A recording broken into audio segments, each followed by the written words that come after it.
And it's my pleasure to welcome you all to this session, which is one with a lot of resonance today, because the Ukrainian diaspora community and its politics are being talked about a great deal in the context of the present war. And it's my pleasure also to welcome three very distinguished speakers. I'm not going to read the paragraphs about them because like Marta Bohachevska-Chomyak, I'm going to assume that you can read small print. It's all there for you to look at in the program. But I'll just introduce briefly the three people. Olga Andrievska is an associate professor in the Department of History at Trent University.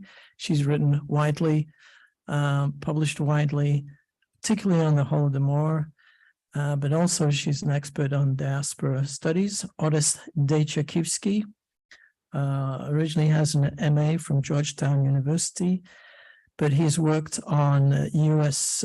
Commission on Security and Cooperation in Europe. He's represented the United States at various conferences. He's also been very active on various NCOs, boards, and he's also won Yaroslav the Wise, or been presented by Ukraine with the Yaroslav the Wise government awards, as well as others. And Miroslava Golgadze is the East European chief at Voice of America. She is well known as a campaigner for human rights. She's been in the U.S. She was granted political asylum in the U.S. in 2001, and she's a journalist who's written widely on contemporary Ukraine and has often spoken about these important issues of the day. I'm going to ask Olga Andrievska to give her presentation, which is on the diaspora and the Holodomor. Thank you very much, Miroslav. And I want to give a special thanks to the Harriman Institute and Marko Andrejchuk in particular, who has managed to bring us all together after 2 years at least in the planning. Quite remarkable to actually be at a conference in person. So my topic is a little bit different than in the program. I'm going to talk about the diaspora and Holodomor. I think it's one of the most significant achievements of the Ukrainian diaspora over the last century. That is the efforts to bring the attention of the public in the United States and Canada to the famine in 1932-33. First of all, to win recognition of its very existence, acknowledgement that it was a human catastrophe, a man-made catastrophe, and then to put the Holodomor on the map of modern genocide, as it were. The Holodomor project took many forms over many years, from public demonstrations to academic initiatives, to political lobbying, to publications. And it really was the work of at least 4 generations, and many different groups, many different organizations, many different people, and not only in the diaspora. And I would argue that in crucial ways, the Holodomor shaped and defined and continues to shape and define the diaspora itself. That is, as we heard during our first panel this morning, the diaspora is not a fixed entity. And one way to think about it is exactly the way that Victor presented it, as almost a series of projects that people get involved in and maybe re-engage in at a later point. And so I would say that this Holodomor project has been crucial in first of all, bringing together immigrants and refugees from Western Ukraine with Ukrainians from Eastern Ukraine in one sort of all Ukrainian cause. Very important role that it played in that way. Secondly, the role that it played in making Ukrainian immigrants and refugees into citizens through political engagement in their new home countries. Thirdly, translating a socio-political identity into an American and Canadian context. And finally, in linking several generations of Ukrainian Americans and Ukrainian Canadians across different borders. The Holodomor, I should add, has also been fundamental in creating and maintaining sharp boundaries among Ukrainian immigrants, between pro-Soviet and anti-Soviet elements, between communists and non-communists, and between Holodomor deniers and Holodomor memorializers. So in this respect, I think the Holodomor is a really useful lens through which to think about the making and the remaking of diasporas. Although we haven't done much comparison of the Ukrainian diasporas to other diasporas, but I would say the making and remaking of the Ukrainian diaspora has been exceptional because of the exceptional violence and the very sort of existential struggle in Ukraine over the course of the last century, a struggle which has kept the Ukrainian diaspora intensely involved. I think there are very few comparisons. Of course, the Jewish diaspora comes to mind, but the sort of intensity of the engagement is I think singular. So to illustrate these points, I want to spotlight briefly two earlier, perhaps lesser known moments of diaspora activism in my presentation. The campaign in 1933 itself to bring the attention to the catastrophic famine in Soviet Ukraine, and then the post-World War II efforts to document the extent of Soviet atrocities. Well, of course, 1933 was not the first time that the Ukrainian diaspora in the US and Canada took political action. At the beginning of the First World War, for example, political committees were created to support liberation projects in Ukraine and to provide humanitarian support for civilians in Western Ukraine and Soviet Ukraine in the aftermath of the war and revolution. It was really at this time that the first Ukrainian political organizations, both communist and non-communist, were formed in both countries. But for much of the 1920s, the focus remained on events in Poland, on the escalating tensions and violence between the Polish authorities and the Ukrainian population of Eastern Holodomor. This was, of course, of great interest to many Ukrainian immigrants, both communist and non-communist alike in both countries, because, of course, most, if not all, came from this region and still had very close family ties. This focus begins to shift in about 1929, 1930, once the Soviet Union launches the collectivization drive. And for the first time, the focus of the non-communist Ukrainian language press and organizations begin to shift to Soviet Ukraine, to stories of peasant resistance, to the political trials that were being reported in the Soviet press. And it's amazing how much of this stuff first appeared in the Soviet press, both in Ukraine and in the all-union press. The first reports of hunger and starvation began to appear in 1930 because refugees from the Soviet Union had begun crossing into Poland, Romania, and Finland in ever greater numbers.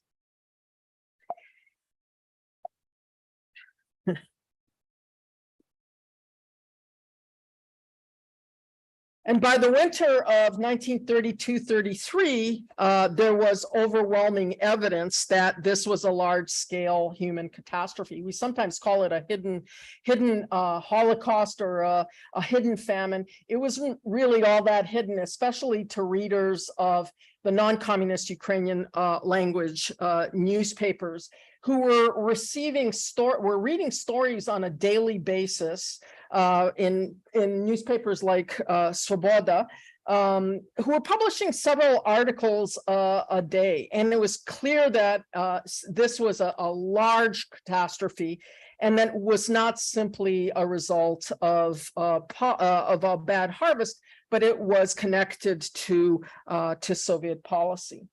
So the famine galvanized Ukrainians, that is non-communists outside of Soviet Ukraine, the Soviet Union.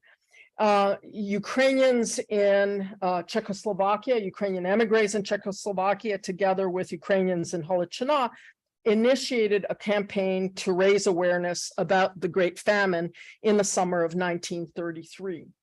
And all across Europe, public committees to aid Ukraine were established in Lviv, in Prague, in Chernivtsi, in Warsaw, in Bucharest, in Paris, in Brussels, and Berlin.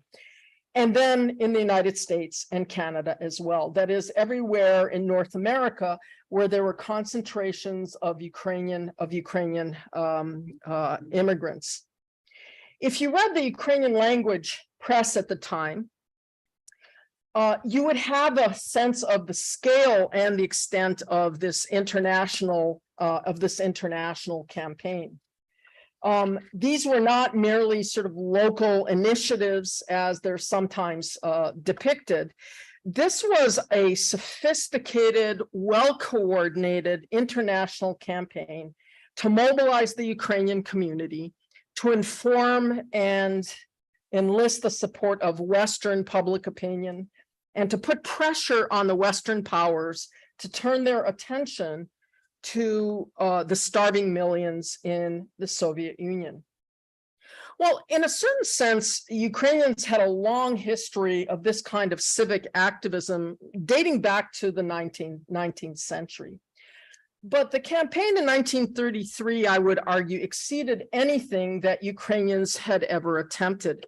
In the fall of 1933, Ukrainian activists lobbied various international organizations. In Europe, they took this campaign all the way, as we know, they took it all the way to the League of Nations, and subsequently turned their attention to the United States, which was in the middle of negotiating a diplomatic recognition of the Soviet Union. So this fall of 1933 was really crucial. Letters began arriving in Washington in October from around the world, from various committees, various organizations, from Prague, from Paris, from Brussels, from Berlin, from Lviv. Hetman Skoropadsky himself wrote to President Roosevelt, but especially letters and memoranda came from Canada and the United States. In fact, one of the very first letters written to President Roosevelt came from the Ukrainian Veterans Association in Canada. The United Ukrainian Organizations of the United States, which is kind of the forerunner of the Ukrainian Congress Committee of America, sent a memorandum urging President Roosevelt to send a commission to Ukraine to investigate the situation, to withhold recognition, diplomatic recognition of the Soviet Union, and or simply to send relief. And you have to remember, there was a precedent for this with the famine in 1922, when under Herbert Hoover, before he became president, there was a huge American relief effort. Many of the letters and documents that James Mace found in the State Department archives in the 1980s, when he was working on the congressional report on the Ukrainian famine, were actually part of this campaign. They were produced during this campaign. But of course, the campaign wasn't limited to Washington alone. The Ukrainian National Women's League of America, for example, organized a massive letter writing campaign and had all of its branches throughout the United States and Canada contact their local political representatives. They wrote to local newspapers, they wrote to prominent members of the public. And just as an example, one Connecticut Congressman, Herbert Koppelman, actually forwarded the memo that he received from the Ukrainian Women's League to Maxim Litvinov, the Commissar of Foreign Affairs of the Soviet Union. Koppelman had himself been born in Odessa, and Litvinov promptly replied, of course, denouncing the memorandum as lies circulated by counter-revolutionary organizations. But subsequently, the Soviet ambassador in the US wrote a longer reply to the congressman in which he claimed that the population of Soviet Ukraine had actually increased in the last couple of years. I think what's important here, or interesting at least, is the very fact of how quickly the Soviets replied. That is, I think it's evidence of how seriously the leadership in Moscow took diplomatic relations with the US in the winter of 1933, and how concerned, indeed, I think we can use the word rattled, they were by reports about famine that were appearing in the Western press, in combination with this very sophisticated and a wide-ranging international campaign put on by Ukrainians. In fact, this campaign also galvanized the Communist Party in the United States and Canada. It galvanized the Communist Party, the Comintern in Moscow as well. And one of the results of this 1933 campaign was the kind of irrevocable split between Ukrainian communists and non-communists in the diaspora. Whereas in the 1920s, the policy of Ukrainianization still generated some interest in Ukrainian emigre circles. You have to remember that Ukrainian activists, particularly from Eastern Ukraine, in 1917, many of them were socialists. But in 1933, and particularly after the suicide of Mykola Skripnik, this flirtation ends and is put at an end. In a number of cases, the protests against the Holodomor in the fall of 1933 turned violent as Communist Party members confronted and tried to break up the anti-Soviet demonstrations that were taking place. In addition, Moscow launched its own public relations campaign aimed at the American and Canadian public. There's a young scholar, Henry Prawn, who's the Temerté Fellow at the University of Alberta, who's working on the Communist Party and relations between the Communist Party and the American Communist Party on the basis of Soviet archives. And his research is very, very interesting.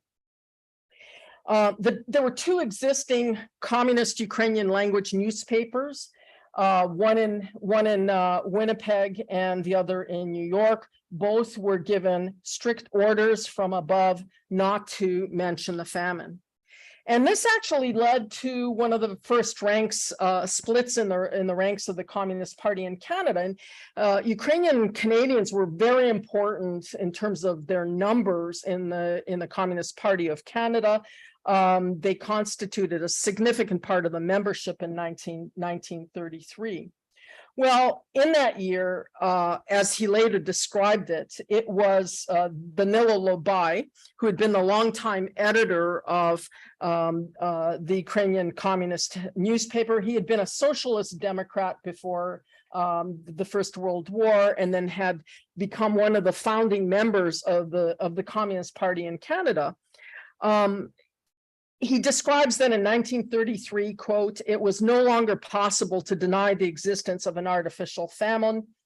And he wanted to issue a protest, wanted to write about the famine on the pages of the Ukrainsky Robitnichi Visti.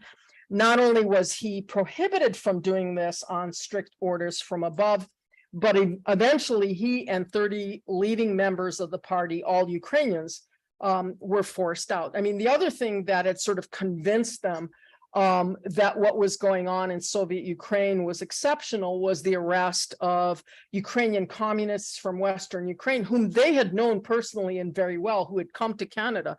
And to see these people arrested and denounced as counter-revolutionaries really did kind of shake the ranks of the Ukrainian members of the Communist Party in Canada. We know that other rank and file Ukrainian communists also quit the party at the time, but this is anecdotal evidence, so I can't put a number on it.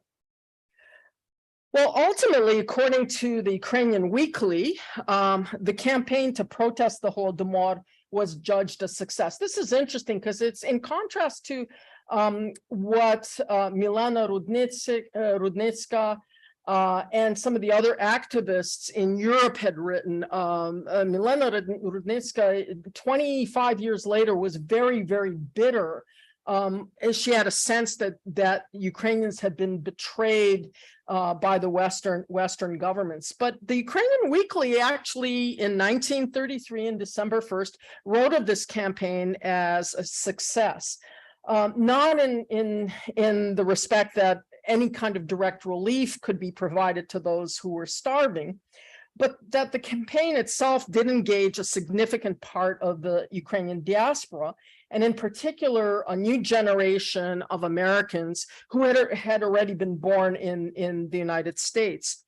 And secondly, the Ukrainian Weekly believed that they had managed to kind of reach an American public, and in particular, it had given extra impetus to the production of English language materials about Ukraine. As we've already heard, the Ukrainian Weekly was one of the results. It started coming out in 1933, and the very first issue had a huge article about the Holodomor.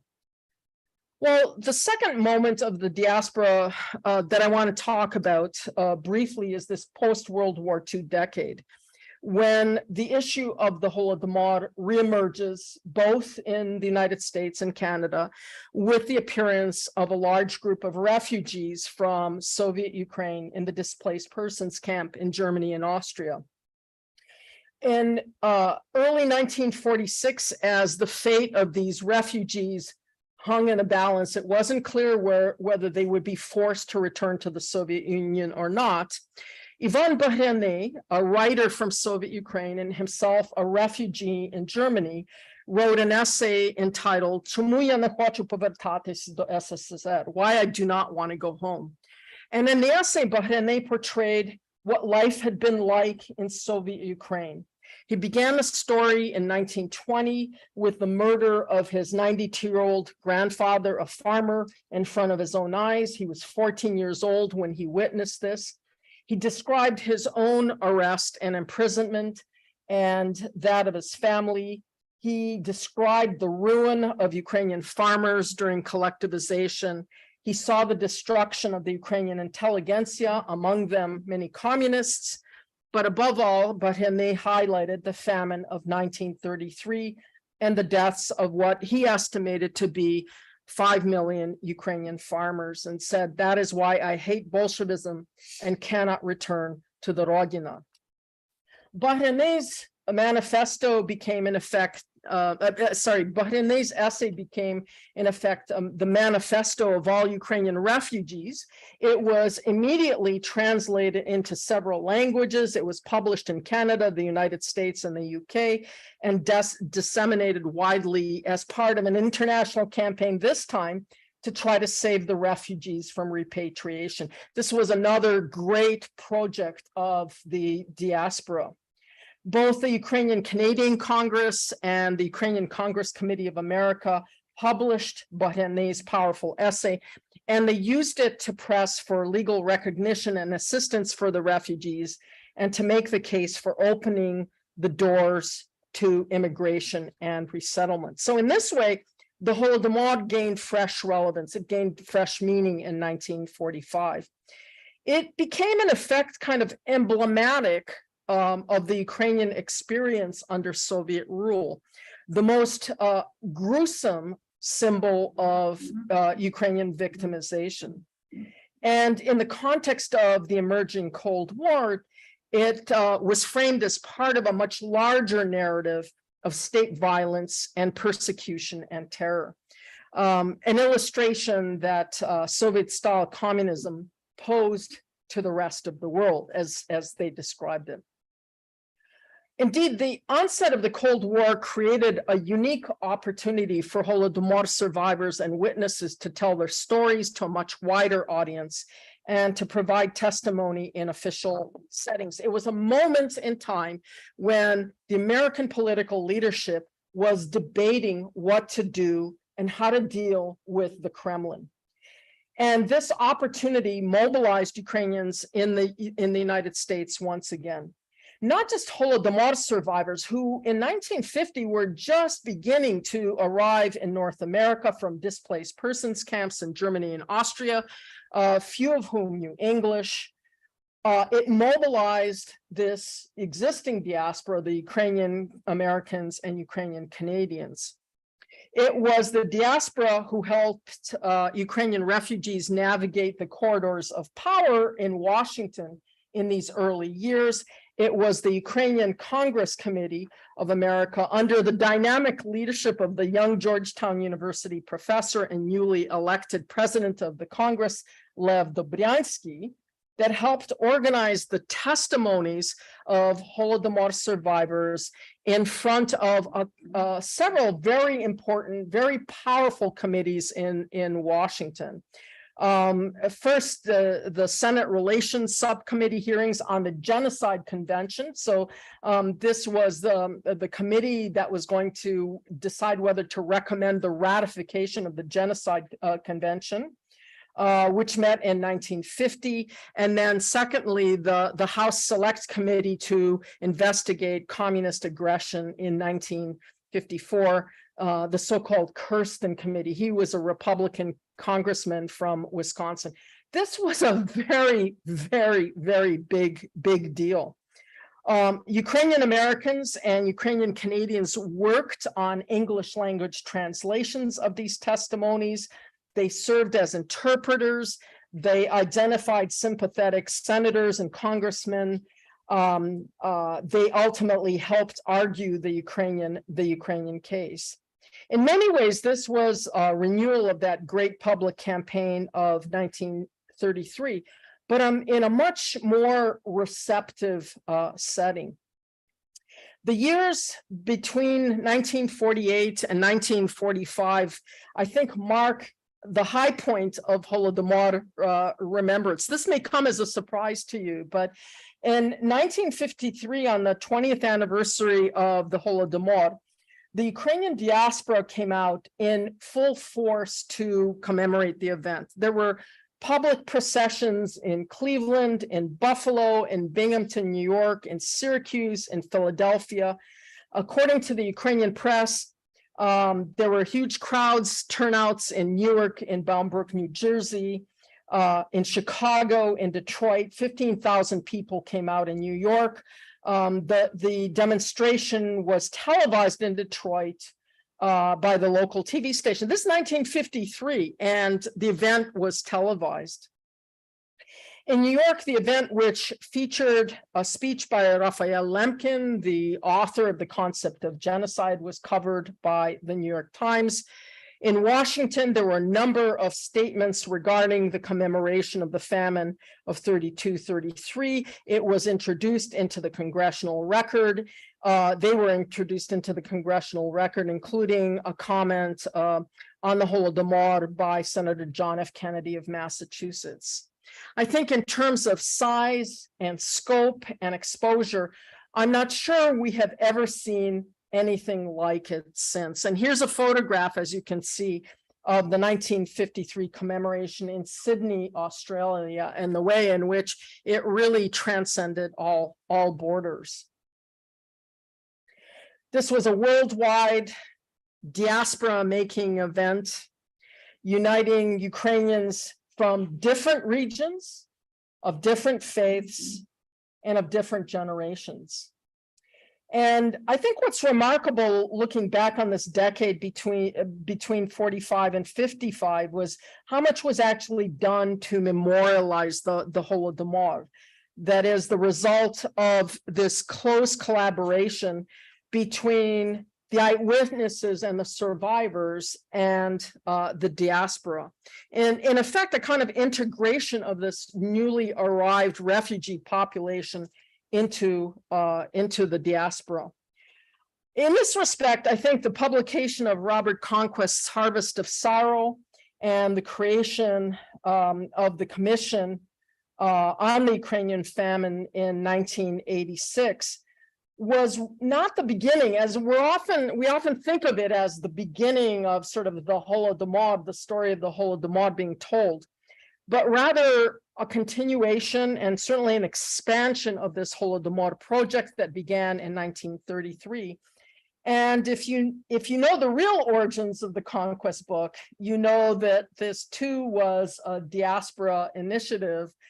Someone who doesn't get enough credit for this, but it was the idea of Roman Procek, who is here today.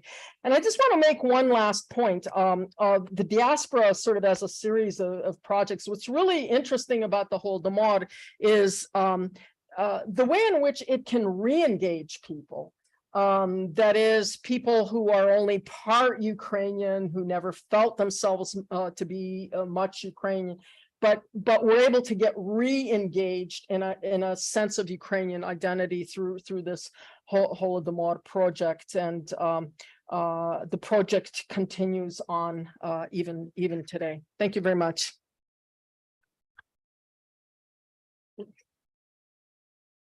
Thanks, Olya. Our next speaker is Horace Dechakivsky, and he's going to talk on advocating for Ukraine, examining the role of the Ukrainian diaspora in Washington from 1980 to 1991. Okay, thank you. Am I coming through okay on this? Okay. So I'm going to speak from the perspective of a practitioner rather than an academic or scholar, which I'm decidedly not. But I was involved in advocacy efforts, both as a member of the Ukrainian American community, but also worked for 35 years. Starting, how we now? Okay, starting. I didn't want to do it that close because I had a habit before coming too close and then you get the feedback from me. Sorry. No. You're the journalist, you know these things. But anyhow, so I worked for 35 years, starting in 1981 at the Helsinki Commission, which is a US government agency, and my portfolio included Ukraine. So in that capacity too, I interacted quite a bit with the Ukrainian diaspora, especially in that pre-independence period.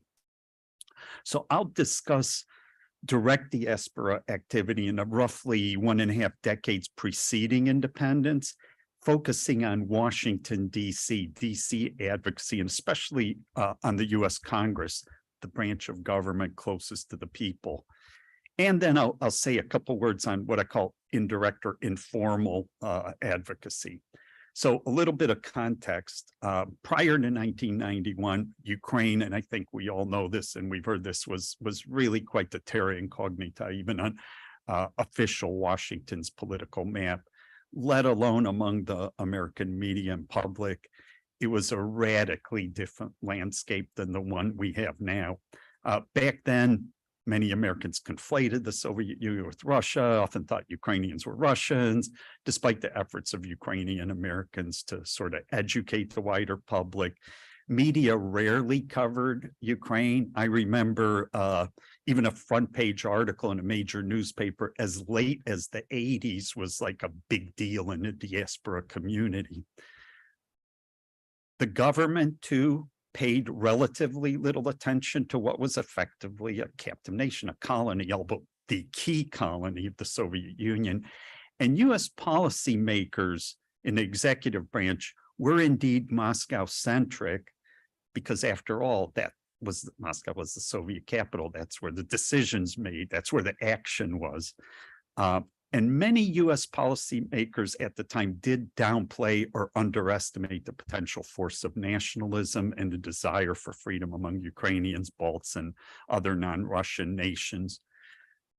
There were certainly some Russophiles in the US government, given that back in those days, the academic world, and some of you know this much, much better than I do, often adopted what one might call the Russian imperial narrative. But in my experience, and I did work a fair amount with people at the State Department as a Helsinki staffer, most policymakers took, a pragmatic approach. They weren't against the idea of a free Ukraine in principle. They broadly understood the nature of the Soviet Empire, but they simply didn't see it as a realistic proposition. prospect of the USSR falling apart seemed extremely remote at the time. And frankly speaking, even I'd argue most of us in the diaspora did not think until perhaps the late 80s that the Soviet Union would unravel quite as rapidly as it did. Even though I have seen a little historical revisionism in that regard, but that's another story. So now in contrast to the State Department and the White House, Congress, thanks in large part to the Ukrainian diaspora, did pay considerable attention to Ukraine prior to independence. So before I go on, who were some of the advocates and lobbyists? And I use those terms interchangeably. Many congressional activities were abetted or initiated by active diaspora advocacy from national organizations such as the Ukrainian Congress Committee of America and its constituent organizations. And after UKK split in 1980, the Ukrainian American Coordinating Council, especially its main constituent organizations, which were the Ukrainian National Association, Ukrainsky Narodny Soyuz, as well as, and I'm looking at you, Marta, the Ukrainian National Women's League of America, who did quite a bit. Crucial to advocacy efforts back then were DC offices.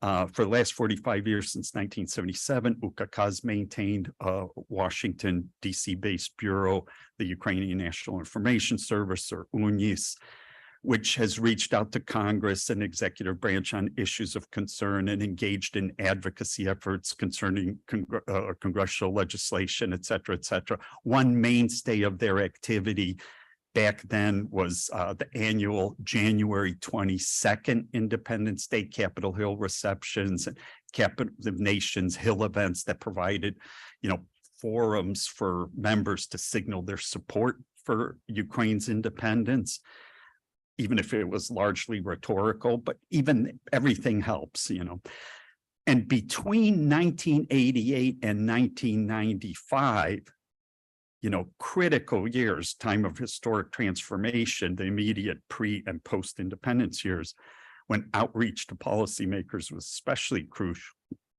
You had the well-staffed and professional Washington office of the Ukrainian National Association.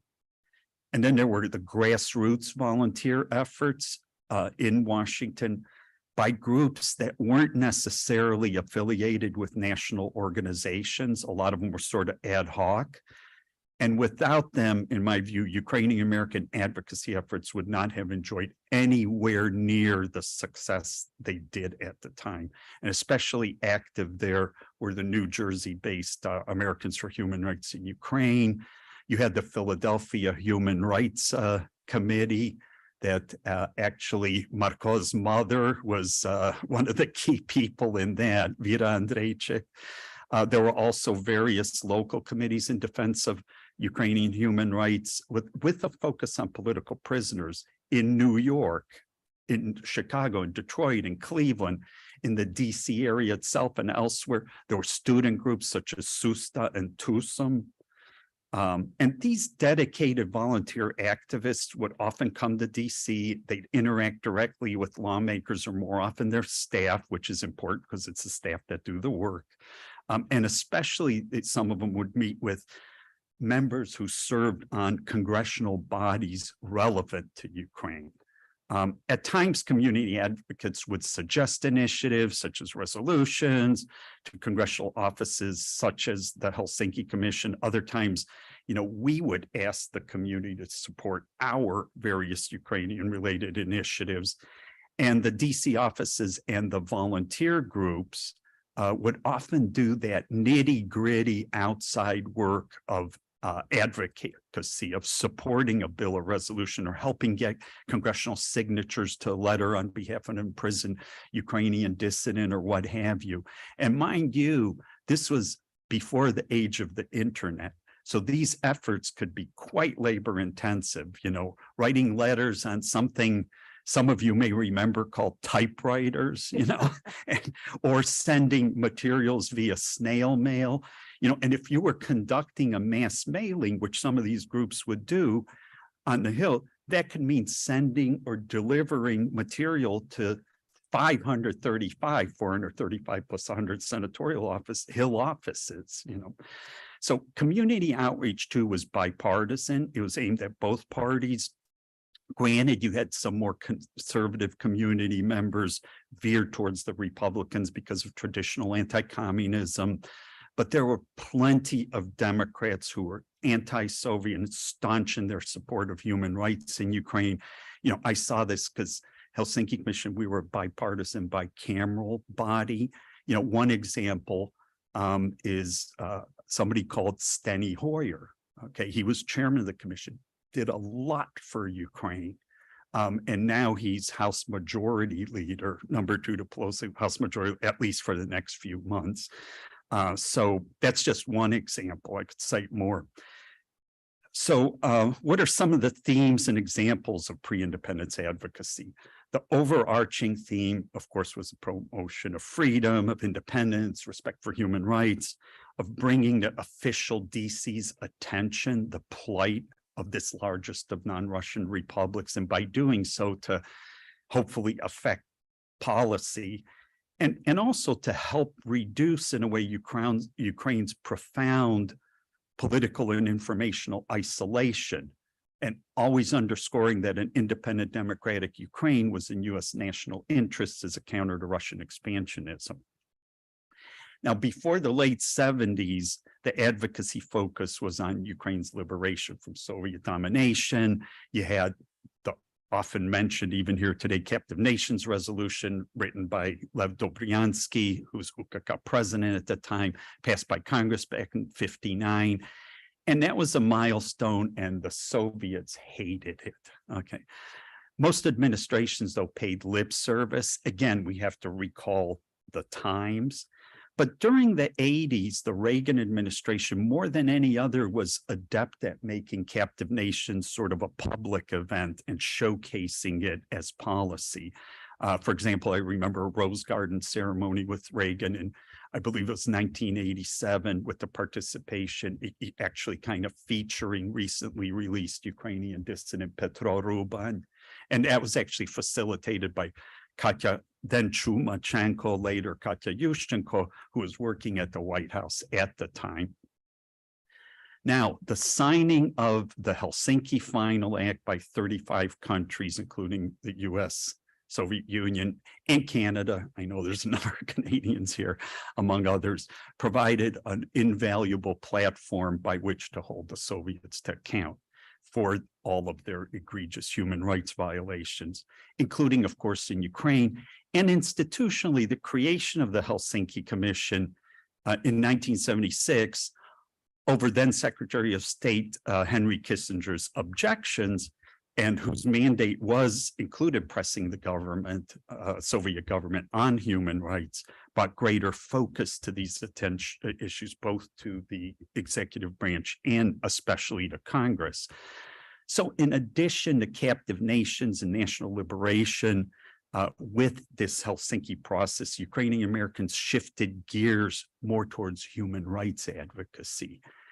Although the two were by no means mutually exclusive, as Susan Fink wrote in her article on Diaspora Advocacy published in Harvard Ukrainian Studies journal in 1997, and I quote, "For the post-war generation of Ukrainian Americans, human rights and liberation of their homeland were coterminous." Now, to be sure, some in the diaspora focused more on the national rights and others emphasized individual rights. And as some of you remember, there were not only tactical differences, but even some tensions, based in old party politics, Banderivci and everybody else, but basically everybody was broadly working towards the same goal. Also, as a practical matter, raising human rights concerns, and especially individual cases of repression, was something that members of Congress and US officials, and even the American public, to the extent they knew about it, could wrap their arms around. It was something more tangible, more realistic. Again, remember the context of times when nobody thought that the Soviet Union would fall apart as quickly as it did. So it was these dissidents, these political prisoners, these members of the Ukrainian Helsinki Monitoring Group that put a human face literally okay, on Ukraine's struggle for freedom. So I won't go through all the things that Senate and House Helsinki commissioners did, but there was a lot that was done on human rights, including many hearings. For example, I remember we did it both on the 5th and 10th anniversaries, Ukrainian Helsinki group, which, by the way, was the largest and most repressed of the Soviet Helsinki groups. Often these hearings had the participation of Ukrainian political prisoners who found themselves in the West at the time, sent letters to Soviet officials and congressional record statements and press releases, and encouraged the State Department to be more proactive. I would actually use the term, for some reason, I like this alliteration, our job, meaning the Helsinki Commission and Congress, together with the Ukrainian American community was, and other diaspora communities, was to stiffen the spine of state, you know. Although I must say, as the 80s went on, state did come around, it did come around after a while and became more proactive on these issues. So there was solid cooperation with the diaspora or community. Again, I use these terms interchangeably, both the offices and grassroots volunteers. And also, because Smoloskip and Prologue was mentioned, they and the external representation of the Ukrainian Helsinki group, who had considerable contacts with Ukrainian dissidents, as has been said, they also helped us in our work by providing information. And just one example too, the commission, for instance, in cooperation with Zinkevich and Smoloskip, published English language translations of the Ukrainian Helsinki group documents. So in a way, they became part of the official US government record. So there was also important diaspora activity at the key international venue for calling out the Soviets and the Warsaw Pact allies for all their violations, and that was the Helsinki multi-year review conferences, as well as many meetings of shorter duration spanning the late 70s all the way through 1991. And these differed from normal diplomatic gatherings in that especially the United States, and to a lesser extent our European allies, who always had to be dragged along, kind of sound familiar, rather than just having broad philosophical discussions about the importance of respecting human rights, would talk about individual cases. We would call it naming names or naming and shaming. And the Soviets and their satellites were none too happy, as you could imagine, to be spotlighted in this way. And while other Ukrainian advocacy groups were engaged and involved, I really have to single out, and she was mentioned here earlier, Christina Isaev, who's a Canadian, but an American citizen too, of the World Congress of Free Ukraine, then known as the Free Ukrainians. Human Rights Commission was especially present and engaged and active. And, you know, I recommend her book published by CIUS a few years ago called Negotiating Human Rights. So also Ukrainian Americans served on official US delegations to these, well, now it's known as OSCE, then it was known as CSCE meetings. Myself, occasionally Paula Dobriansky, and we had this kind of new concept at the time called public members, who were private citizens whom we would occasionally include as members of the official US delegation, not just NGOs advocating, but as part of the official delegations to these meetings, and including Ukrainian American activists such as Miroslav Smorodsky, Julian Kulas was another one. So let me cite just a few other examples of diaspora activity that I think made a difference. One was the 50th anniversary of the Great Famine. Nobody called it the Holodomor back then, at least not in English. In 1983, which brought more than 15,000 Ukrainian Americans to DC for a rally.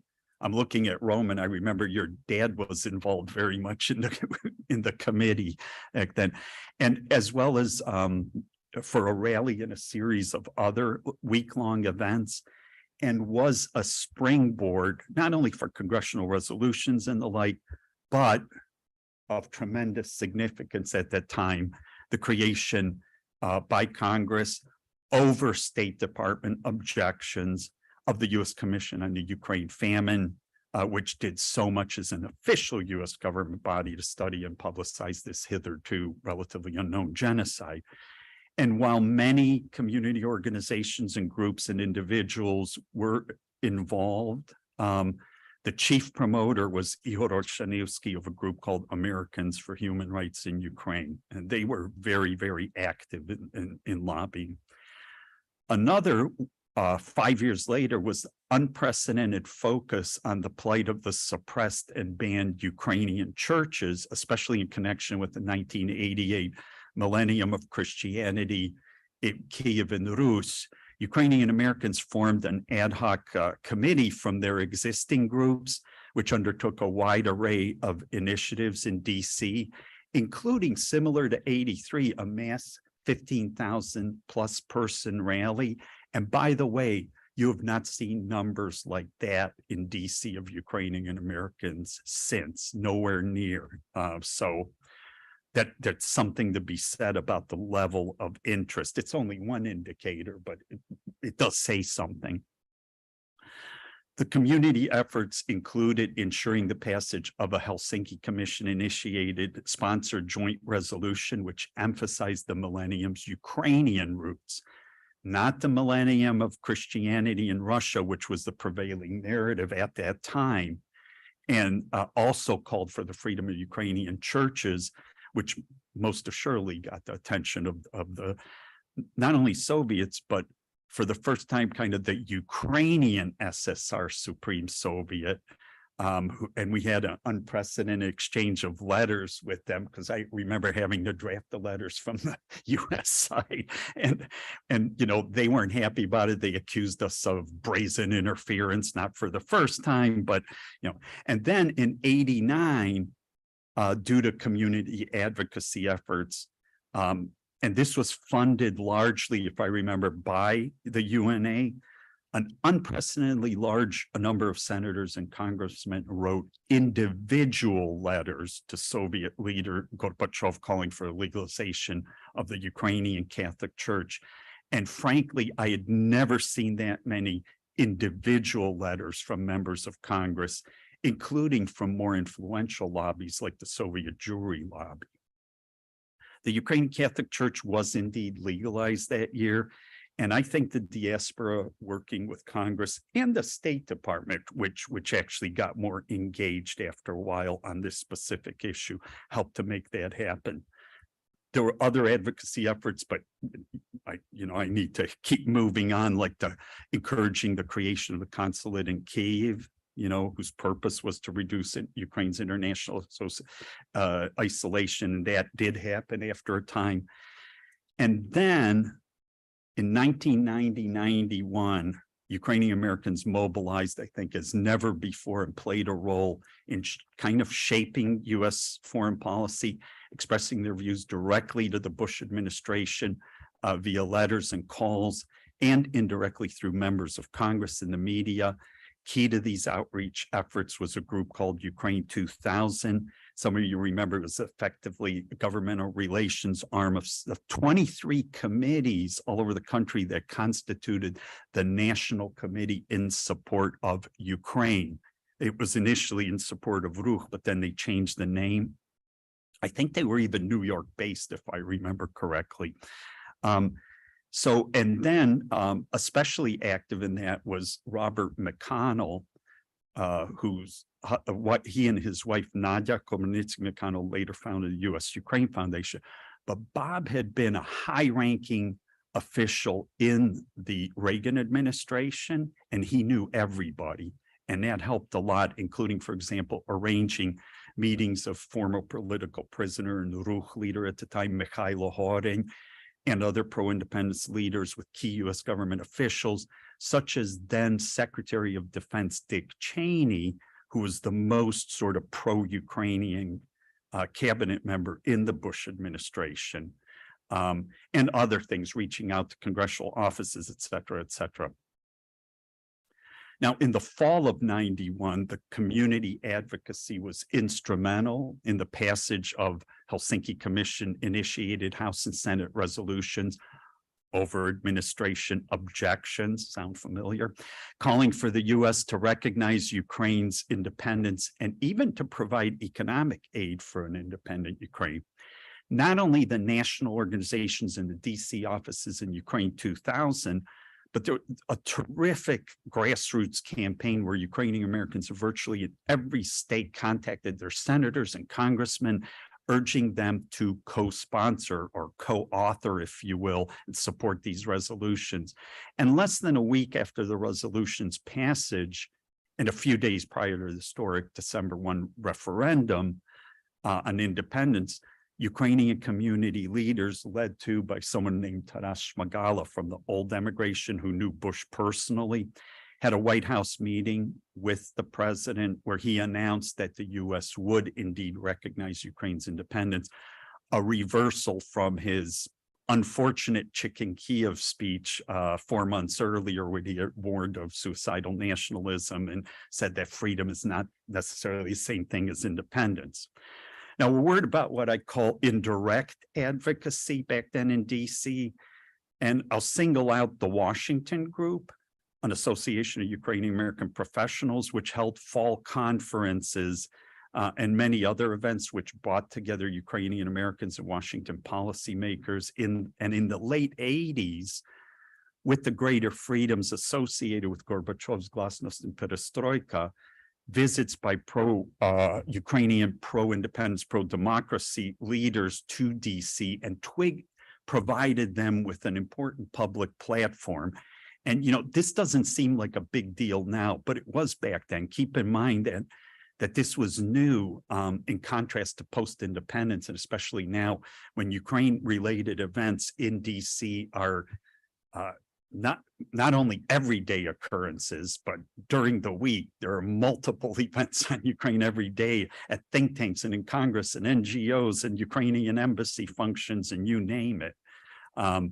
Also playing an essential indirect advocacy role was the aforementioned Ukrainian Weekly, which consistently informed the Ukrainian American community and encouraged advocacy efforts. Now, a word on what I call informal advocacy or inside advocacy, namely Ukrainian Americans who work for the US government. At the White House, Roman Popadyuk comes to mind, and of course he became our first US ambassador to Ukraine. State Department, something called the United States Information Agency, which now is part of the State Department, Voice of America, Defense Department, the military, the intel community, and especially the CIA, Library of Congress, et cetera, as well as in Congress, you know, people who dealt with the Soviet Union in one capacity or another. Like the outside activists that I've been discussing, they too were products of a community, you know, deeply committed to free and independent Ukraine, and especially the highly politicized post-World War II generation and their children. But not only them, there were some very active people from the earlier immigrations as well. Now, their first loyalty, of course, our first loyalty, of course, was to the United States, but supporting Ukraine was, you know, pretty much compatible with at least America's stated interests and certainly its values. And now, of course, as you mentioned, there are many more Ukrainian Americans working for the US government on Ukraine specifically, including in the Foreign Service. So, you know, all these people in the federal bureaucracy helped in their own ways to inform and educate their colleagues about a Ukraine that wasn't that well known at the time, their colleagues and superiors, both through their like work products, memos, briefing papers, speeches, what have you, but also in personal, like human interactions. And these too very much mattered back then. So 2 quick conclusions on pre-independence advocacy. One, what the community lacked in numbers, it had a relatively small overall electoral base. It made up in intensity, I think, of commitment and access to decision makers. and I know this phrase was used earlier by somebody, but it punched above its weight, I feel. And I say this having worked, I also worked with other diaspora groups back then. Now, while not Ukrainian diaspora, other diasporas, I should say. So, and I do think that while it's difficult, actually probably impossible to quantify, international, especially American pressure on the Soviet Union for greater rights and freedoms contributed significantly to the historic transformations that led to the fall of Soviet Union and Ukraine's 1991 independence. And diaspora activity in the nation's capital, I think, did its part as well. It helped to sort of move the ball forward and help lay the groundwork for more full-fledged U.S.-Ukrainian relations. Now, a very brief word about the 1990s, because Miroslava is going to cover starting from the new millennium, more or less. So my focus, obviously, on pre-independence, but in the 90s, grassroots volunteer advocacy really fell off for a number of reasons. But you did at least still have UNIS, and especially the UNA office led by Jeannie Vancio, who had earlier worked for the Senate. And they were instrumental in those early post-war years in garnering crucial support for assistance and funding to newly independent Ukraine. And in the mid-1990s, for a few years, Ukraine was even the US's third largest bilateral aid recipient. Now, and advocates also helped build support by emphasizing that independent Ukraine was democratic and respected human and national minority rights, in contrast to some other post-Soviet states, and that a secure, stable Ukraine was very much in America's national interest. And then another key issue, there were others, but I can't cover all of them, was Chernobyl back then. And children of Chernobyl, among others, they were New Jersey based too, did some impressive advocacy work both in Congress and at the White House. So to conclude, the Ukrainian DC advocacy landscape has changed dramatically since those times when the chief players were Ukrainian Americans and their friends on the Hill. Obviously, having direct U.S.-Ukraine state-to-state relations makes a huge difference, as does the presence of a Ukrainian embassy in D.C., as well as numerous visits by Ukrainian official and civil society delegations, especially after 2014. I used to joke sometimes that, because they often come to the Helsinki Commission and to VOA, that the Washington, D.C. is the Verkhovna Rada's second home. You know, they were here all the time, at least before COVID.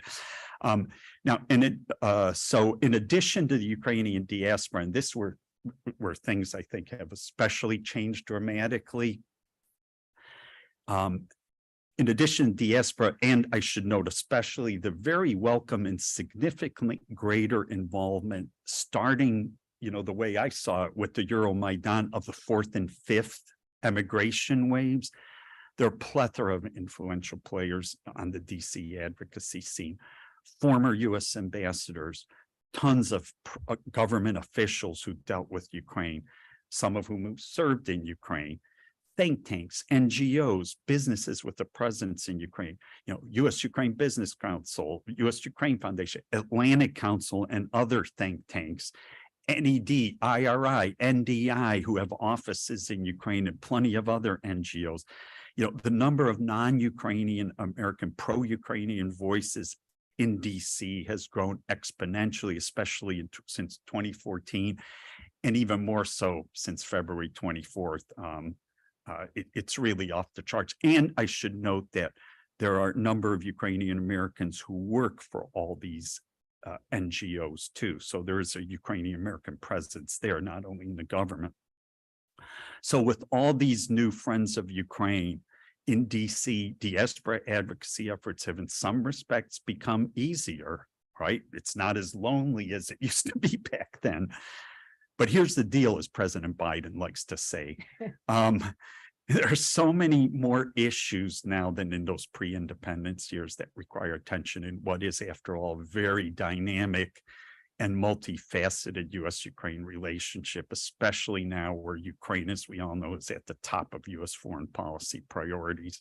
So advocacy is much more challenging now and will continue to be for some time to come, not only for the duration of the war, but also post-war recovery and reconstruction.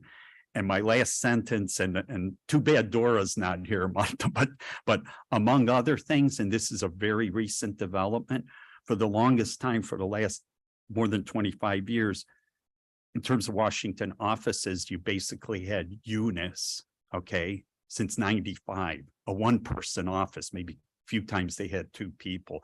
And now, as of even a few weeks ago, you have a Razom DC office with 7, count them, 7 employees. And that's a very welcome addition to Diaspora, Ukrainian American Diaspora Advocacy in the nation's capital. So I'll leave it at that. Thanks.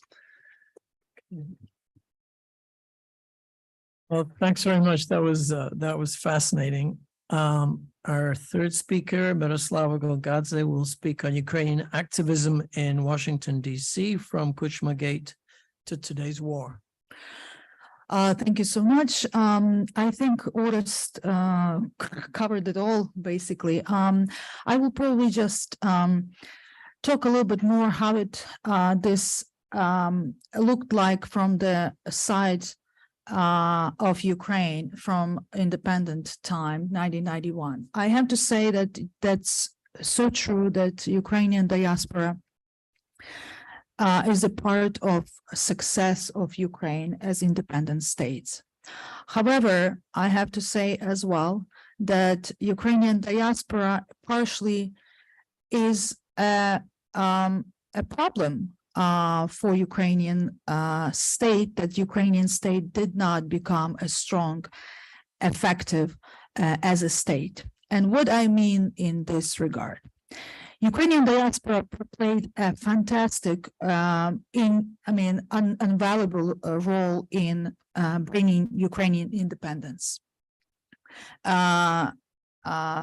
saving Ukrainian language, saving Ukrainian culture, everything that later Ukrainians in Ukraine could rely on, saving Ukrainian history, memories, all of that was very, very crucially important. However, when Ukraine gained its independence, I felt, at least, Ukrainian diaspora kind of decided that they did their job. It was all fine. After all, Ukraine gained independence, and now we can just look forward and Ukraine will build itself. And not having any understanding of democratic states, any memory, or don't have a national leadership in the country.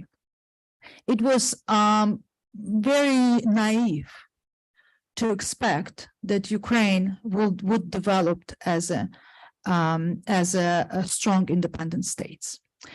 And from probably 1995, 1996, when President Kuchma was elected into to become a president, it became clear that Ukrainian state is not developing and progressing as expected into strong democratic states. The power grab by President Kuchma and his oligarchs' bodies became evident to the Ukrainian elites and journalists. The political and media environment was deteriorating slowly and surely. Kuchma authoritarian power was reflected in the types of formal rules and informal practices he introduced during his years in power. I would just give you just a list of examples what happened between 1994 and 1996. in August of 1994, one month after his first victory in the presidential campaign, Kuchma issued a decree subordinating all heads of oblast councils to president. In July 1995, while threatening to hold a national referendum on public confidence in the parliament, Kuchma managed to acquire a power to appoint heads of state administration and oblasts. Using his new powers, Kuchma appointed all chairmen of local council to the position of the head of the respective state administration. In June 1996, the new constitution was adopted that did not address the issue of subordination of the subnational unit of government, leaving it open to different interpretation. In addition to securing direct control over the executive hierarchy, Kuchma forced Parliament to grant him unlimited power to issue economic decrees. So for the next 3 years, President could issue economic decrees without Parliament approval. This power enabled Kuchma to create a cycle of wealthy oligarchs who received various economic perks and privileges, access to state property in return to continuing political support. However, Northwest, near Ukrainian diaspora, recognized this development as a danger for new Ukrainian state. So, in last few years before 2000, Ukraine was hijacked by the oligarchs and become a captured state. Basically, it's a captured state to this day. Obviously, this is, I was in some way involved in all that process because I worked in politics and journalism in Ukraine.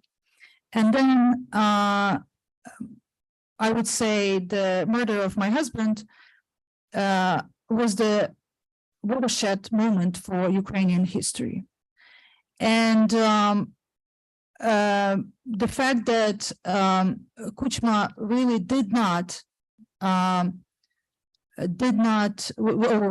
was not able to hold to power later years and did not become a Lukashenko-style authoritarian leader, because he was not able, in that summer of 2000, he was not able to change the constitution and actually expand his powers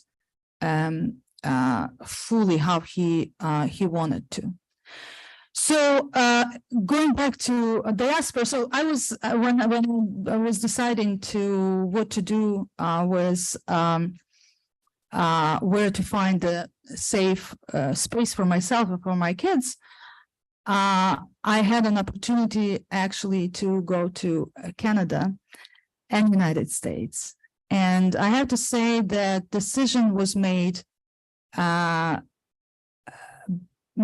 decision was based on specifically United States influence in the world and diaspora, effective diaspora work in United States. And I felt that this United States was the country that I can work from to influence changes in Ukrainian state and Ukrainian government. Talking about activism, when I arrived to United States, again, it's all from my personal perspective. I'm not a academic. I'm a practitioner, as Orest said. I didn't find many organizations that were effective on the Hill or in Ukrainian or in US government. However, I found a lot of individuals like Orest Dechakivsky, like many others, who actually were effective internally in the government to influence the decision-making in U.S. government and influence the decision-making in or push Ukrainian government to do their job. So this is very, very important to understand the importance of that individual power. And I'm a firm believer that Ukrainian diaspora have to have a more representation in U.S. government and U.S. legislation. From between that, you also really mentioned that the time of particularly before 2008, but after that, there was only one organization basically who were lobbying for Ukrainian interest in U.S. And I worked with Mikhailo Savkiv a lot and others to Ukrainian issues, but the fact that the diaspora were not Ukraine at that time needed much more push and support, specifically Ukraine not as a state, but Ukraine as a civil society. You have to remember there is no civil society organizations in Ukraine. I would say before strong civil society organization in Ukraine, before a protest movement in 2002, 2001, 2002. So Ukrainians in Ukraine were expecting more support from diaspora in a different way. But again, diaspora, from my perspective, decided that we have a state, we have to support the state, and closing their eyes on the issues that were developing internally in Ukraine. But in every then revolution happened, and then another revolution happened. And after every revolution, Ukrainian civil society were gaining power and becoming stronger and stronger. And in reflection, there were many organizations, Ukrainian organizations coming up here in the United States and specifically in Washington. I would name just a few. After the Revolution of Dignity, new modern young group of Ukrainians came up on the stage. United Help Ukraine, Razom, and they were from the start they were focusing on supporting Ukraine militarily. That was the focus because that's what Ukraine needed the most. And then after the war started, obviously helping wounded and so on, with medical supplies and so on. However, today we see how important establishment of those organizations were back then, because they become stronger, and today they are playing significant role on the stage of supporting Ukrainian fight for independence and for its identity during this war. And it's very, very important and to note that they are actually becoming stronger in advocacy scene in Washington, D.C. as well. I have to say that if, again, not blaming anyone, but the legacy organizations of diaspora were not very keen on supporting new or cooperating with new younger generation Ukrainians on every level. And if that would happened early 2000 and later, I think the Ukrainian diaspora and Ukraine as a state would be much more effective even in today's time. Now we unfortunately have legacy organizations separately doing their job, and the new modern Ukrainian activists doing their job. And the war in Ukraine changed everything. And I think it's a time for Ukrainian diaspora, young and old, to get united, be proactive, and think how to represent themselves and represent Ukrainian interest and push Ukrainian interest in United States government. I think it's time to for some kind of coordinating committee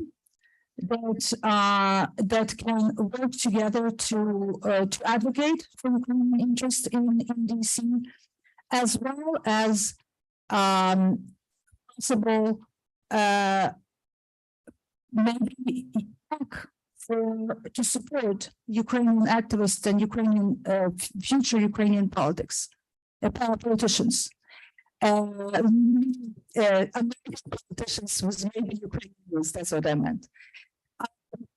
I see that we talked about generations of, how many Ukrainians or Ukrainian origin citizens of the United States we have, and it's definitely at least 1 million. So is one Ukrainian origin representative in U.S. government enough to represent all of these people? Unfortunately, at today's world, that's what we have. We have one member of House of Representatives who identified itself as a Ukrainian. I believe that Ukrainian diaspora could play a much more bigger role in supporting those American politicians who are who demonstrate their commitment to Ukrainian issues and Ukrainian interest. So this is the question for discussion, obviously. But do you all believe that we need more representations on the national level and on the local level? As Boris Hudak said yesterday, we are facing a new world. We are facing a new world in the international arena, and we are facing a new world here among us, Ukrainian diaspora. And I think we need to look have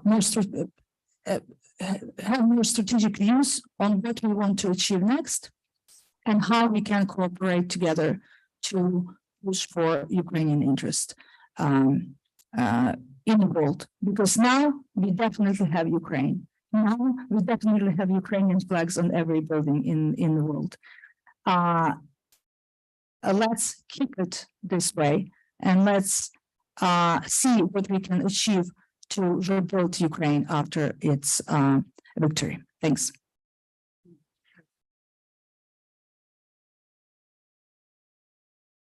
Many questions have been raised. I'm sure you have lots of questions to ask, comments to make. Well, I'd like to also add, Miroslav, that we can take questions on the Zoom through the Q&A. So you can type that in, and if we get to it, we'll read. Okay, so first question, Roman, and then Oleg and Luxan. Just briefly, what do you feel the new advocacy groups need from academia to represent Ukrainian interests? Because after all, part of this conference is focusing on Ukrainian studies. I would just say the issue that we are facing in Washington, D.C., a lot of you have to understand that a lot of those who are making decisions in Washington today came from academia, and they are results of your teaching, and they're results of correct teaching or brainwash teaching, and they formulate their views and their decisions on that. So academia is crucially important today. What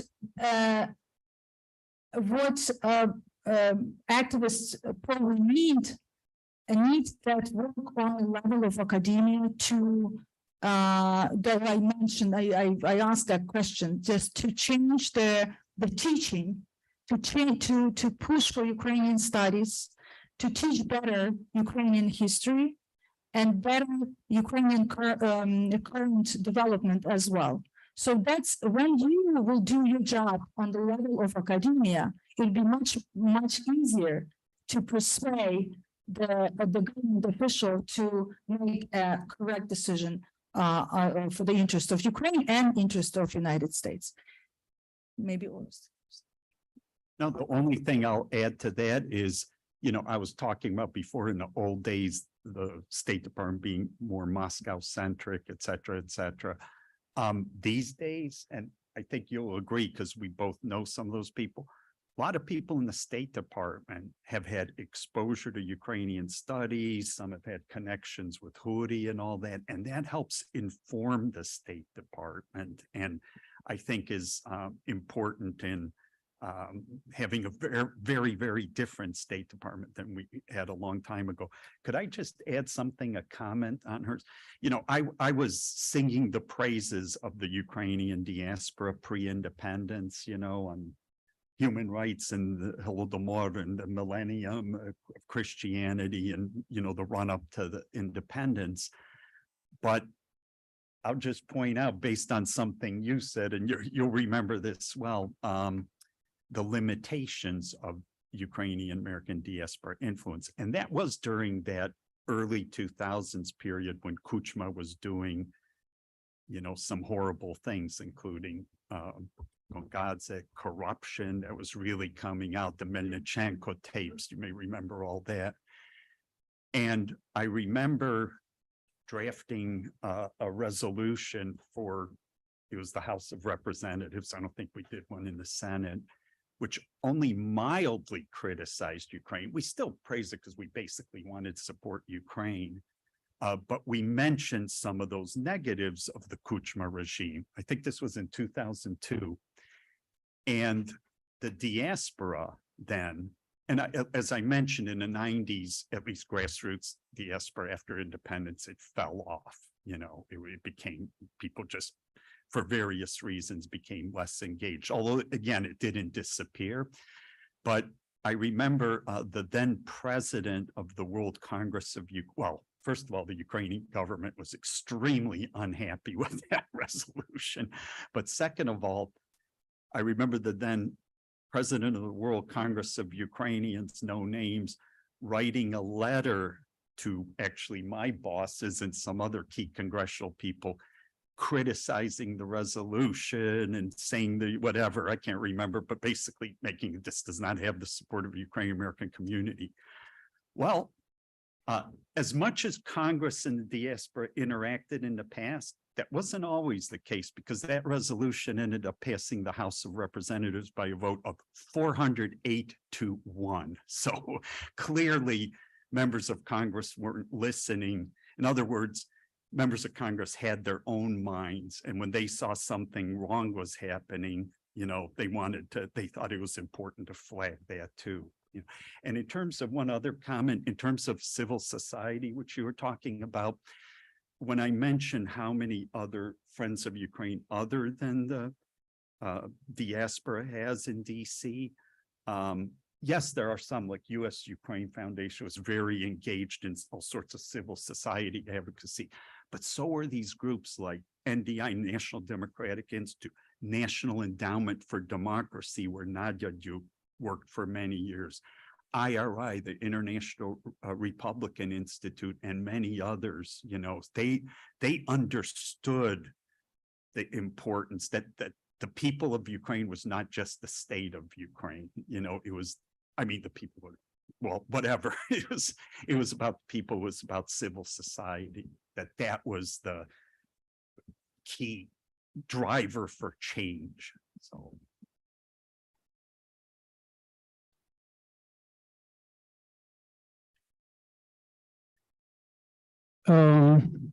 It has been said that the Ukrainian diaspora is a succession of projects. If that diagnosis is correct, we can say that they are good tacticians, but not very good strategists. And I echo Miroslava Gongadze's call to start thinking more strategically instead of reacting to events as they come along. I would put one additional caveat to that. The interest on Ukraine and all Ukraine in the American society will not last forever. It's going to go down eventually. And one of the ingredients of the strategic thinking, take advantage of this interest now and take opportunity to leave something beyond the war and what's happening today. Like make a list of books on Ukraine, put them in the libraries all over the country. So those things will stay while the interest on Ukraine will start fading.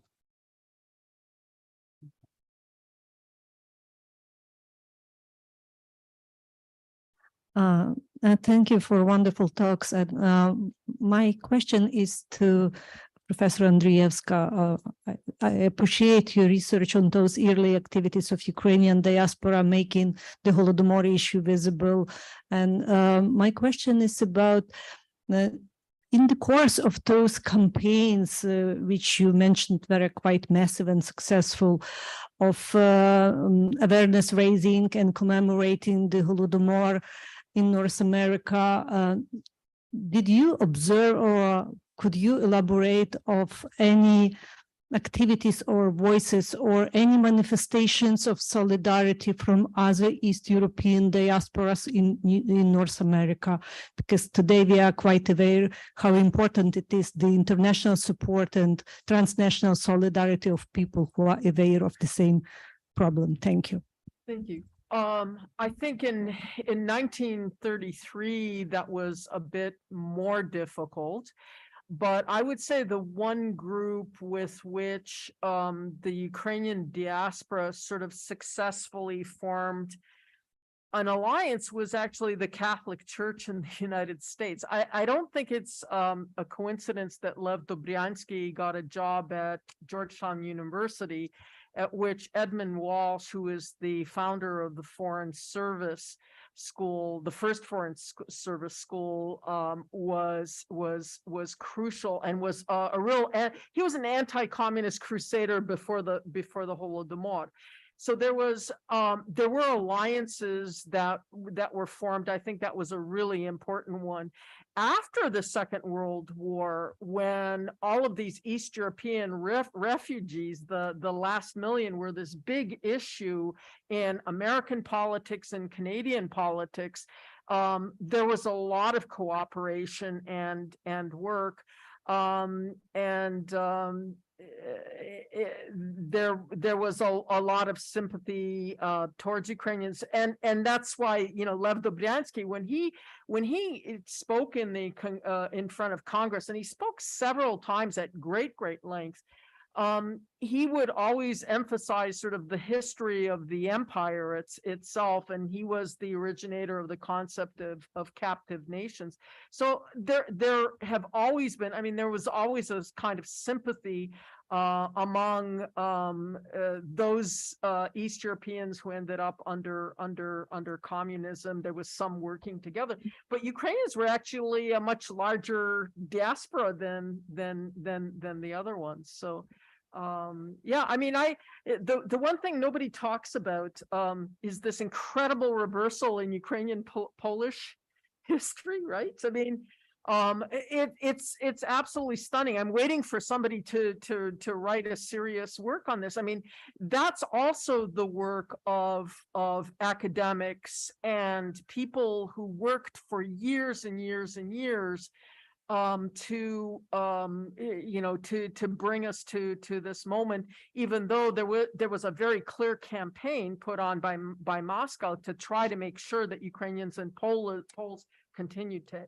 hate each other. So yes, I mean, I think we can see now, the ways in which the Baltic countries support Ukraine and all of that, and that has a history. That has a history that goes back to 1945 and goes back to those years.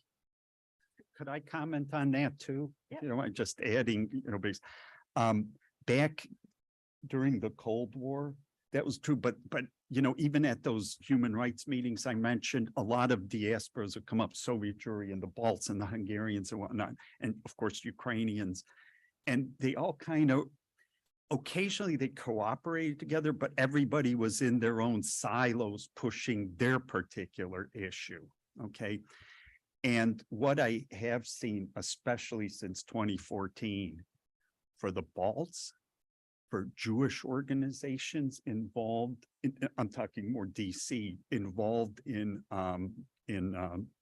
with the former Soviet Union, okay, with our Belarusian brothers and sisters, with all sorts of other groups. Ukraine is their #1 priority right now. They completely get it. And in fact, if you look at some of the rallies we had earlier in the early part of the war, there was one Lincoln Memorial, a couple on the White House, bigger ones with like 2,000-3,000 people. Among the speakers were representatives of all sorts of, other, what we used to call ethnic groups, including Russians, by the way. So, that landscape has kind of changed too. Everybody understands that Ukraine is on the front lines. I just add to your question about academia and what you can do. I just remember I last like 6 months I spent traveling across Europe, like 20 countries, to different conferences, speaking on Ukrainian war, and very often I'm the only one Ukrainian in the room, and it's a huge issue. Those conferences actually, unfortunately, don't know enough. I don't know, they don't know, they don't look, they don't, it's hard for me to understand why, but they don't invite Ukrainian academics into those conferences. And I think one thing we can do is actually promote Ukrainian academia, Ukrainian researchers, Ukrainian professors to speak at different events across the world. It's one thing to speak in media that I think we don't have enough either, but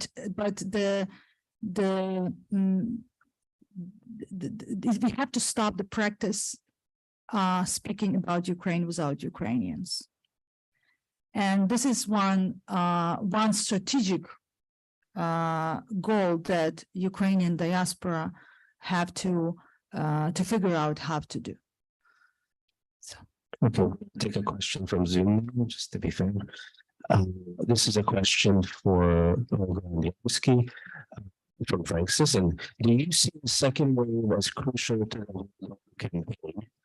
And thinking that it differed because the U.S. cut off immigration in 1924? Yeah, I mean, the connective tissue for the campaigns in 1933 and even 1945 was the second wave, was the second post-war wave of individuals. I mean, that second wave, as Victor describes in his book, was very different. I mean, it included a lot of people who had been active in the so-called liberation struggles. And one of the most interesting and important people was Luka Mishuha, who became the editor of Svoboda for like 25 years. And he had come to the United States in 1919 as a diplomatic representative of the Western Ukrainian Republic. And there was this international network of people who had participated in the events in Ukraine in 1918, 1919. And among those people who participated in the protests and the demonstrations, the street demonstrations that turned violent, the muscle, as it were, was provided by former Sichovi Streltsi, the Sich riflemen. That second generation, that second wave is really, really, really important to what happens. And yes, there's a huge difference. I mean, part of the reason for the very different evolution of the Ukrainian diaspora in Canada and the diaspora in the United States is that the U.S. cut off immigration from Ukraine early in the 1920s, whereas it continued in Canada. And the people who arrived from Ukraine in the 1920s were very, very different than the pre-war generation and immigration. And they were much more political, more politically active. And the political landscape in Canada is very different. I mean, there is the possibility that the Prime Minister of Canada in the not so distant future may actually be a Ukrainian Canadian. So Let's do that in US as well. well, that's tougher. Victor. So thank you all three for such terrific presentations. And I apologize if my question is maybe a little bit off topic, but it seems to me the other side of the process of diaspora lobbying is the relationship between the diaspora and the Ukrainian state, Ukrainian society. And is the story there, what's the story there? Is it less successful? Is diaspora lobbying of Ukraine government, is it welcome? Any government of diaspora policies that have positions, say, in parliament for to represent the diaspora? I think Italy has some positions in their parliament for members of the Italian diaspora. So how welcome is diaspora involvement in Ukrainian politics, and are there ebbs and flows in that? Are there any successes in that relationship? And again, apologize if it's kind of off topic. Well, I'll just start off, and I'm not sure I'm going to completely answer this question, but I'll just throw out a thought. I think in terms of diaspora advocacy, mostly first and foremost with the Ukrainian embassy. And if we're talking about DC, except for that period I mentioned in the post-Kuchma era, by and large, I think at least it's been fairly good and constructive, and especially now, you know, under the current ambassador Markarova. But even before that, you had people like Oleg Shamshur and others. And the diaspora interactions, I mean, I'm talking from my own perspective. I was interacting with them less as diaspora and more as, working where I worked, but I thought overall the relationships were constructive. Sometimes, depending on the embassy, some were more effective, some less so. And then a lot of interactions with visiting Ukrainian officials. Of course, one of the problems, I'm getting too much in the weeds here, but one of the issues was the poor Ukrainian embassy. There'd be so many visitors from Ukraine, including like Rada members and all that, who wouldn't go through the embassy and would just come in. I remember sometimes, I'm sure this happened in Miroslava, where you'd tell the embassy, oh, this or that Rada member was in town, and they wouldn't even know about it because they wouldn't clear it through. They're very different from the way the US does things when our parliamentarians, legislators go overseas or officials, or Canada, I'm sure too, you know, where it's a lot more structured. But I don't know if that gets at it a little bit, but This raises a question of who is the diaspora, who represents the diaspora. There are official organizations. In Canada, there's an official organization supposedly representing all Ukrainians, but there are many people lobbying on the Hill, Parliamentary Hill, who are not just individual actors, and they don't always coordinate. So this raises another question. Who are we actually talking about when we talk about the diaspora? Olga's presentation was fascinating for me because who's behind all this worldwide massive effort to organize demonstrations? I was also fascinated by Simone Barezzi's talk. All these wonderful newspapers, journals were coming out. None of them were Banderici. None of them were the OUNB. Does that mean the OUNB had zero influence, zero intellectual influence? I mean, what are the political parties doing, and how do they relate to the diaspora, and how are they integrated into this lobbying effort that is taking place? Are we really talking about just an amalgamation of lobbying efforts by different groups? You know, I'd love to hear an answer to that. boy, I think I touched upon that even in my presentation when I said a lot of those ad hoc groups of volunteers, they were involved. Some of them, they didn't want to have anything to do with UKK or anybody else. They were there, including Skip, who worked with pretty closely, and other, these Americans for Human Rights in Ukraine.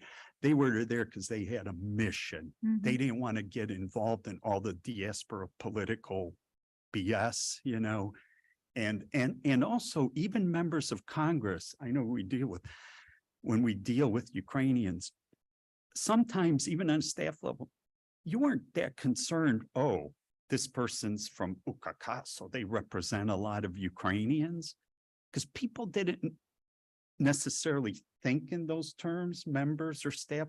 It's just, hey, I know some Ukrainian Americans personally, or this group, and I deal with them, and they provide us with good and useful information. They seem committed to the mission and whatever. And sometimes things like that matter more, than official representations or whatnot. I don't want to say they're completely irrelevant, but at least in the US context, I never thought that was that necessarily big a deal. I mean, where Eunice, in a sense, had an advantage because they were the UKK office is for many years, especially after the UNA office folded in '95, they were kind of, in terms of an official diaspora presence, the only game in town.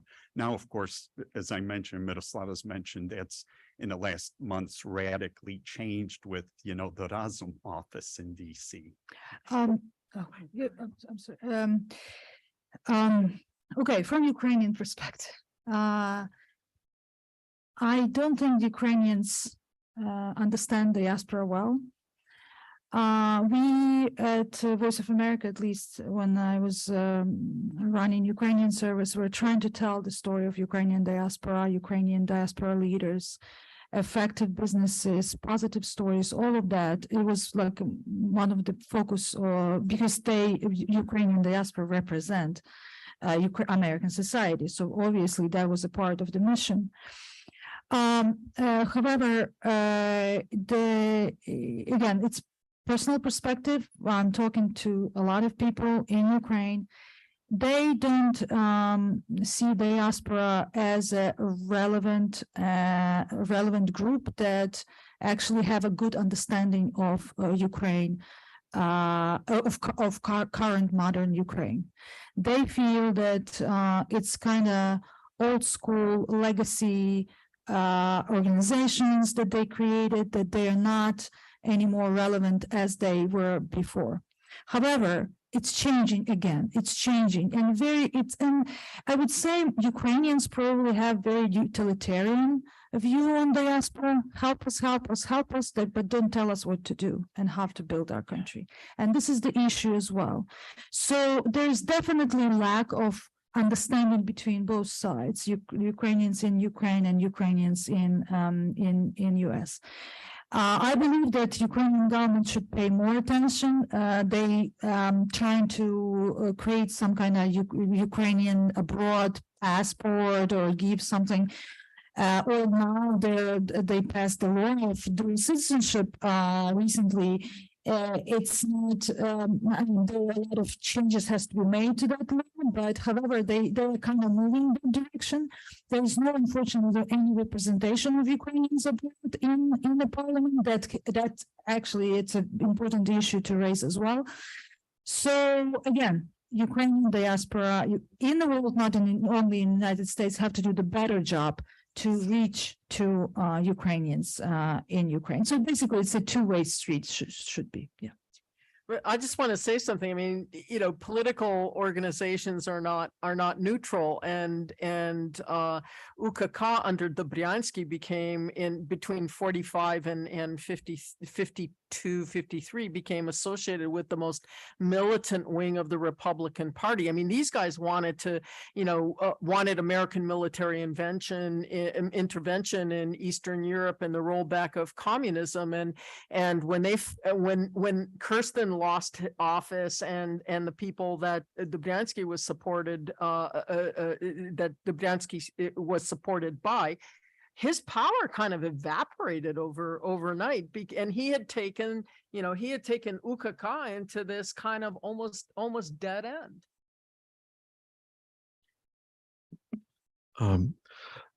First of all, thank you to all three panelists for really insightful presentations. I'll try to make a couple of comments. First, in reference to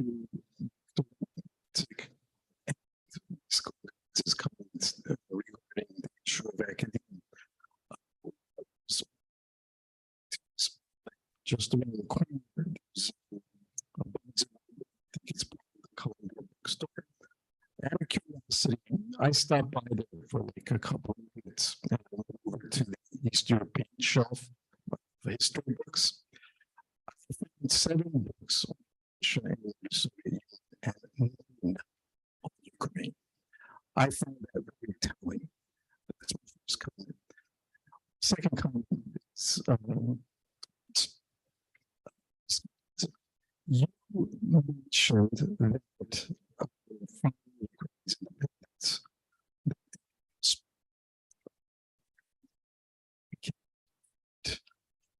trust Ukraine. I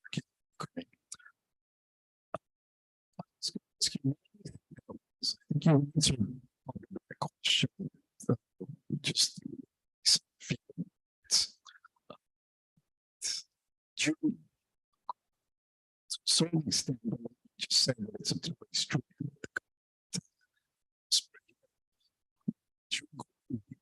To a certain extent,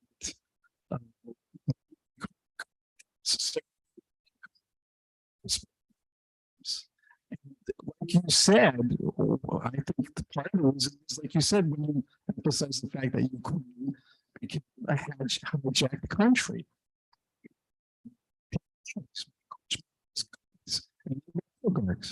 So, you know, I don't know, maybe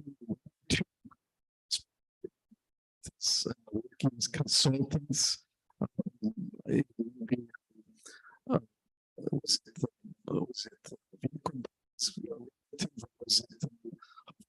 our revolution was part of some position. So it's kind of tough. I mean, dual citizenship, that issue has been going on for years. Okay, even the so-called propiska. Okay, it took me to get one there because I didn't want to pay a bribe. With you, okay, very quickly. And, just you know, the second issue. Oh, okay. Wait. Okay, so that's what I just wanted to make a point of it. And the other thing that you mentioned is that you were disappointed when you came to the United States with all these Ukrainian agencies, organizations, but you so said that it's probably good to focus when you found individuals. And I think we have to invest in individuals. And I think the keynote speaker, yesterday's keynote speaker, is an excellent example of an individual to Ukraine. We could after his dissertation. I remember he was planning to do that for years because we were roommates for 3.5 years, and that's all we dreamed about. So, okay, yeah, okay. Thank you. The answer is, I probably would not, because you actually said everything. So you answer your own questions, basically. There's no point for me to. okay. Yeah. Okay, I'll, Comment. Okay. is it, I think it's actually perfect time to hear me out, and I am speaking now as a Canadian. Thank you so much for the fantastic panel, which engaged very effectively with notions and theoretical concepts of diaspora studies, and specifically focus on political activism and engagements and disengagements between the diaspora and Ukraine in the 90s was highlighting for me. I wish we would have heard more about Canadian side of this story, because it's a very different story altogether. Canada-Ukraine relationship is defined and played out very differently. And I'd like to hear a little bit more how it had turned out in the 90s, maybe from the Ukrainian perspective. That's number one. Number two, in Canada, we also have seen different degrees of engagement between the post-99, the forced waivers, I'll resort to this label, though I don't like it, and the established legacy communities as well. I have just come back from the Ukrainian Canadian Congress, which met in Winnipeg, which Trudeau has come personally, to which Chrystia Freeland has come personally to deliver the messages and to promise next tranche of the assistance to Ukraine, which indicated not only of the importance of Ukrainian community and high importance of this community in 2022, but overall of its importance over the period of time. Someone was mentioning, I guess maybe you, Miroslava, you were talking about huge differences between newer participants in the diaspora traffic between Ukraine and the older one. Simply put, generational differences. Father and children, there's that huge gap as well, which exists in the community in Canada, in Ukrainian Canadian community as well. So all in all, I wish we would heard more about Canadian side of that story. And I guess, Marco, next time, please make sure the next conference will include you. I better. Can also mention. Here you are. Yeah. There are academic studies being done on the diaspora. There is a PhD being written right now by Claudia Tatar in the University of Ottawa on the relationship between the Ukrainian diaspora and Ukraine in the 90s and afterwards. So we can expect in the next year or so publications of some scholarly studies. But Talca is absolutely right. There's a very different feel to things in Canada because the government is well aware of the strength of the Ukrainian community, and traditionally has always had a certain, awareness of their political ability to sway things. So there is a slight difference there. Well, I think we're running out of time. Right. So I want to thank the speakers for a fantastic presentation and a great audience with a great discussion. Thanks very much. I just want to say that probably in the political representation, American diaspora Ukrainian diaspora in America could learn from Canadian diaspora in Canada. So do it. Do it. Okay, thank you everyone for coming today. So tomorrow we'll see you again at 9 o'clock, but not in this room, but on the other side of the hall. So you can come here, but there'll probably be a different conference. So come to the other. Thanks. And there's no film viewing at 5 p.m. today.